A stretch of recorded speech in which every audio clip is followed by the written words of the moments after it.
So Second Extinction's preseason 5 called The Longest Days launched on July 1st, and I thought I'd do a quick video here going over all the different features they added in this update and all the stuff in the background they improved. Hey guys, this is Chris with B&B Gaming. Welcome back, and I hope you're doing awesome today. Thank you for taking the time to check out this video. Thank you for all your likes, your shares, your comments. Definitely appreciate it. To start with, guys, they added a new weapon called the artillery cannon for the enforcers, so Rosie and Jack. Besides the artillery cannon, they also added a new piece of equipment called a sticky firecracker.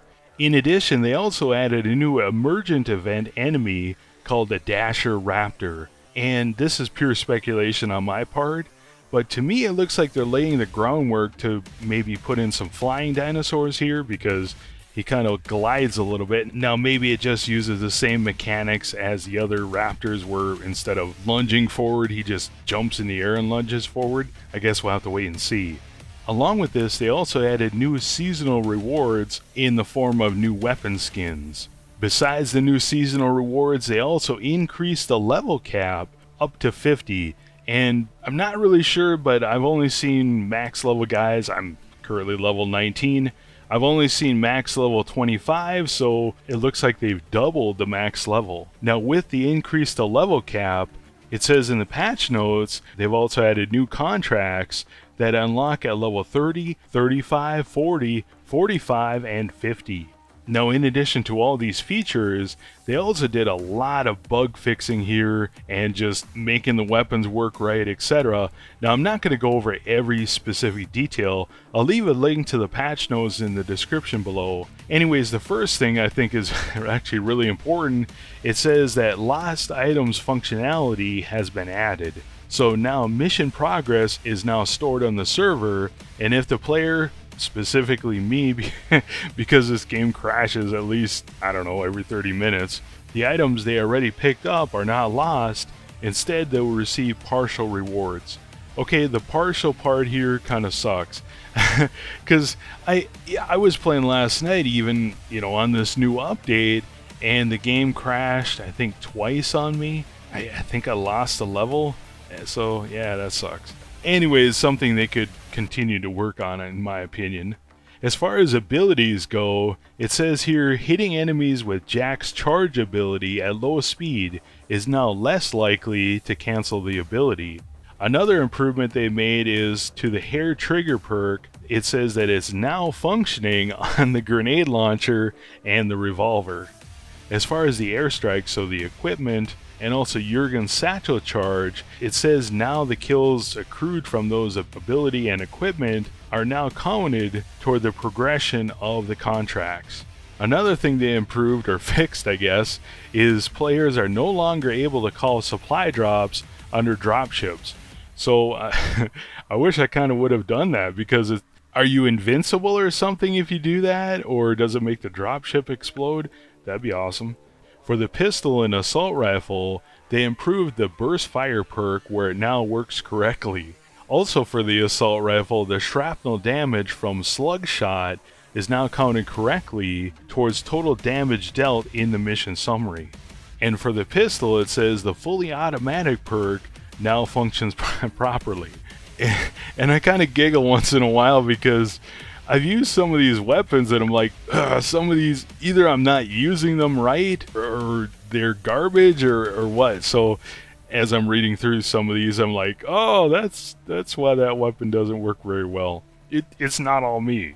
And finally, for Amir's orbital surveillance ability, it's no longer going to highlight dead enemies. As far as accessibility, it says they added a specific UI icon to indicate when the player is going to get hit from behind by a raptor.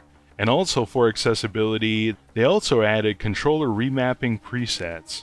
Now in this next section, I'm just going to kind of breeze through the patch notes here, and it's kind of cool what they did here. They kind of starred different items in the patch notes that were community requested improvements, and they also put like a triangle next to things that were really important that they wanted people to, be aware of. As far as contracts go, they actually answered 2 community requests and improved 2 of these contracts, The first contract is Subduing Calamity, it says is now completable. And it also says Demolition Expert is now completable. As far as controls and settings goes, it says player can now rebind I key for movement, and that's a community request fulfilled. Another community request fulfilled is they fixed an issue where rebinding key 1 and 2 now works correctly. Ooh, I could see how that'd be annoying.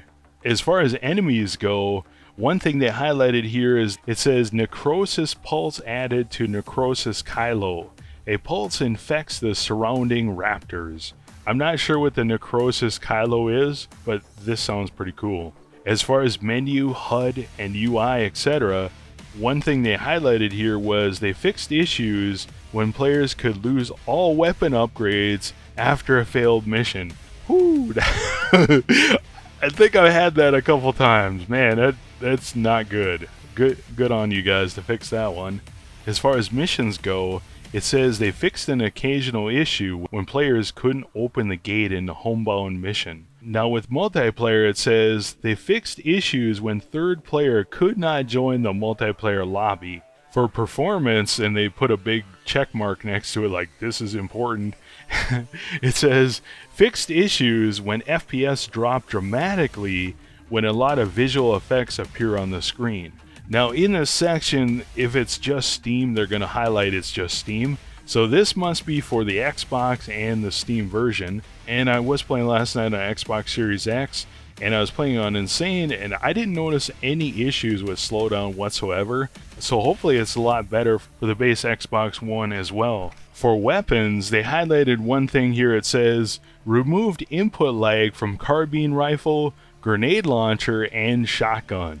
Which makes a lot of sense because I hate the carbine rifle, I haven't used the grenade launcher, and the shotgun seems off. So I guess I'm going to need to try all three of those tonight and see how they go. Because the thing is, with this type of game, it moves so fast, so fluidly, you don't want any hiccups in your frame rate, and you definitely don't want any input lag on your weapons. Now again, I'll leave a link to the patch notes in the description below if you want to go through it line by line and see that they improved the map a little bit and moved an icon here and there. So overall, I think 70% of this update is, kind of stuff in the background, making sure everything works right, getting rid of weapon lag, getting rid of all these different things, and making sure that they have a solid, fluid experience on console and PC. I think the big update for Second Extinction is going to be Preseason 6 that's scheduled to launch in September, where in the September update they're adding a new character with new abilities which they're saying are going to be completely different than anything else in the game so far. They're also going to be adding crossplay between Steam and console, and one of my favorite things, they're going to be adding Horde mode. They're also going to be adding or improving in-game communication, and I think this is for Steam because I know on Xbox we already have in-game chat. They're also adding matchmaking lobbies, and in addition to all that, they're also adding an armor augment system. Hopefully it's a significant system that's fleshed out, because for me what makes this game fun is playing on the higher difficulties, and that's kind of like one of my tips if you're not enjoying this game or you think it's kind of bland. I've found that it kind of changes quite a bit if you play on hard or even insane. So what do you guys think? Let me know in the comments below. What do you think of Second Extinction? Have you tried out Preseason 5? Are you liking it? Are you excited about Preseason 6? Let me know what you think. For me, I finally had my aha moment with this game last night where it just finally clicked. I'm like, this game could be really good. I don't think it's there yet. They need to add more stuff in here. But what's here, you kind of get that moment where it just clicks and it's just kind of a fluid experience. Last night I was unlocking the Cosmic skin for the Scout Rifle, and that is not my weapon. But I never really liked it until last night. And I was playing on Insane with Jurgen, and I've never really liked him. And I don't know, it just clicked. It's like I kind of understood his powers. The Scout Rifle was really working well for me, and there were just dinosaurs coming from everywhere, and big boys and small boys, and it was just amazing.